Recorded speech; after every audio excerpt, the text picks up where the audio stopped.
प्रतिदिन रावण के सहस्त्रों वीरों का संहार हो रहा था। लक्ष्मण जी ने रावण के प्रिय पुत्र मेघनाद का वध कर दिया था।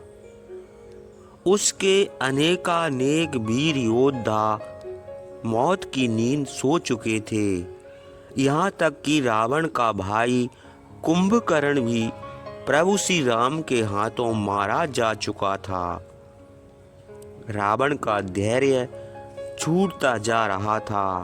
तब उसे अपने मित्र अहिरावण की याद आई। अहिरावण पाताल नगरी का राजा था और अत्यंत मायावी था। वह देवी का भक्त था। उसके पास संदेश भेजना सर्वथा कठिन ही नहीं असंभव था, क्योंकि वानरों और भालुओं की पूरी सेना ने लंका नगरी को चारों ओर से घेर रखा था। द्वार से निकलकर और वानर भालुओं की सेना से बचकर जाना असंभव था। तब रावण ने स्नान करके वस्त्र बदले और देवी मंदिर में जाकर देवी की आराधना की। देवी द्वारा संदेश पाकर अहिरावण पाताल लोक से गुप्त रूप में लंका आया और रावण के सामने पहुंचकर बोला, मित्र आपने रावण ने अहिरावण से याद किया। मित्र, मैं भारी विपत्ति में फंस गया हूँ। मेरे सारे योद्धा मारे गए हैं।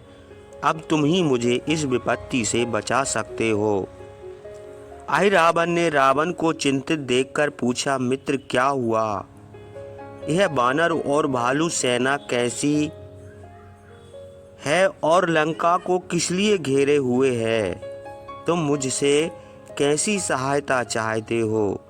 रावण ने अहिरावण को पूरा वृतांत सुनाया कि किस प्रकार लक्ष्मण ने उसकी बहन शूर्पणखा की नाक काट डाली और उसके अपमान का बदला लेने के लिए किस प्रकार उसने छल से सीता का हरण किया है। इसी बात को लेकर अयोध्या के राजकुमार राम और लक्ष्मण के साथ हमारा युद्ध छिड़ गया। उसकी सहायता किष्किंधा की वानर सेना और वृक्षराज जामवन की भालुओं की सेना कर रही है। उसने यहाँ भारी उत्पात मचाया हुआ है। मेरे पुत्र अक्षय कुमार और मेघनाद तथा भाई कुंभकर्ण को भी उन्होंने मार डाला है। अब मैं पूरी तरह असहाय हो गया हूँ, इसलिए मैंने तुम्हें याद किया है। रावण की बात सुनकर अहिरावण ने कहा, मित्र तुमने सीता का अपहरण करके ठीक नहीं किया। आपको वीरता पूर्वक राम लक्ष्मण के साथ युद्ध करना चाहिए था। यह अत्यंत निष्ठा का कर्म तुमने किया है। तुम्हें यह कदापि शोभा नहीं देता। जिन मानवों ने खरदूषण, तृष्णा, मेघनाद, कुंभकर्ण और तुम्हारे अनेकानेक वीर योद्धाओं को मार डाला है, वे कोई साधारण मानव नहीं होंगे। फिर भी आप मुझे आज्ञा दें कि मैं आपका क्या प्रिय करूं? रावण ने कहा, मित्र तुम किसी तरह अपनी मायावी शक्ति से राम और लक्ष्मण का अपहरण करके यहाँ से ले जाओ और उन्हें मार डालो। बाकी इस वानर भालू सेना को मैं यहाँ से भगा दूंगा।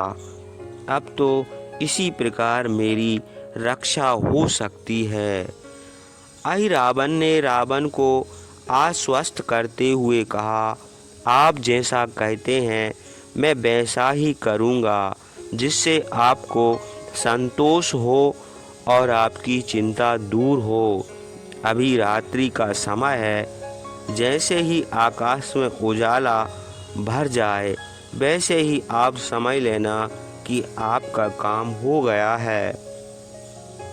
रावण ने प्रसन्न होकर अहिरावण के दोनों हाथों को अपने हाथ में लेकर दबाया और कहा, मित्र, यदि ऐसा हो गया तो तुम्हारा मुझ पर बड़ा भारी उपकार होगा।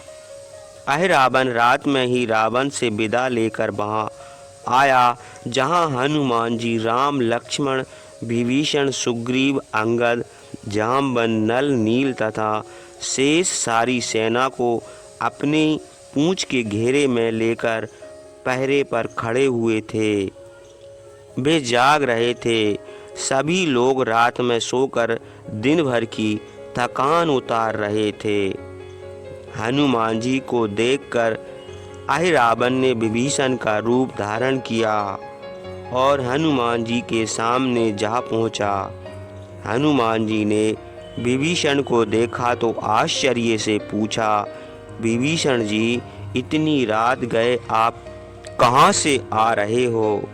हनुमान जी विभीषण रूपधारी रावण ने कहा, मैं रात्रि संध्या के लिए समुद्र तट पर गया था, अब वहाँ से आ रहा हूँ, मुझे लौटने में थोड़ा विलंब हो गया। हनुमान जी को शक हुआ पर वे चुप रहे। रावण भीतर जाकर देखा कि सब पड़े सो रहे हैं। श्री राम और लक्ष्मण के अत्यंत सौंदर्य को रावण ने देखा। उसने विलंब नहीं किया। अपनी मायावी शक्ति से उसने सोते हुए दोनों भाइयों को उठाया और बड़े वेग से आकाश मार्ग से भागा।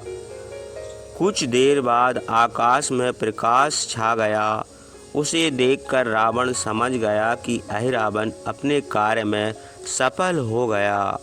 उसकी प्रसन्नता का पारावार ना रहा। उसे लगा कि युद्ध किए बिना ही उसने युद्ध जीत लिया।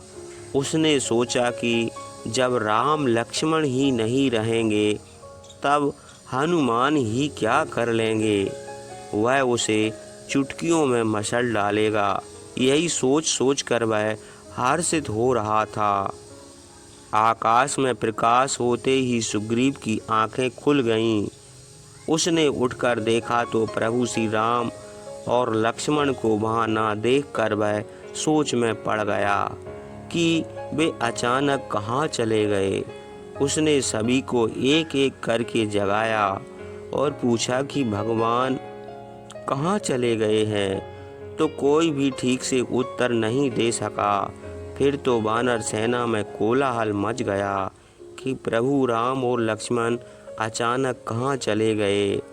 तब अंगद, नल, नील और जामवंत आदि सभी सोच में डूब गए। सभी भयभीत हो रहे थे और व्याकुल थे। तभी हनुमान जी वहां आए और प्रभु के अदृश्य होने की बात सुनकर परेशान हो उठे।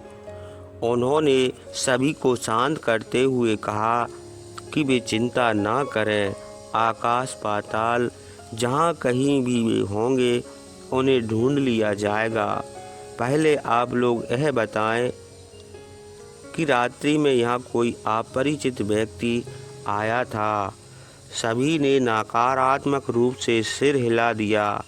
तब हनुमान जी ने विभीषण की ओर देखकर पूछा, विभीषण जी, आप जब रात्रि में समुद्र तट से संध्या बंदन करके लौटे थे तब प्रभु श्री राम और लक्ष्मण क्या यहीं पर थे? विभीषण ने हनुमान जी की बात सुनकर चौंके और बोले, आप यह क्या कह रहे हैं पवन पुत्र? रात्रि में तो मैं कहीं गया ही नहीं, मैं तो यहीं पर सो रहा था। शाम काल से ही मैं प्रभु के चरणों में विराजमान था। लगता है किसी मायावी राक्षस ने मेरा रूप धारण करके यह षड्यंत्र रचा है।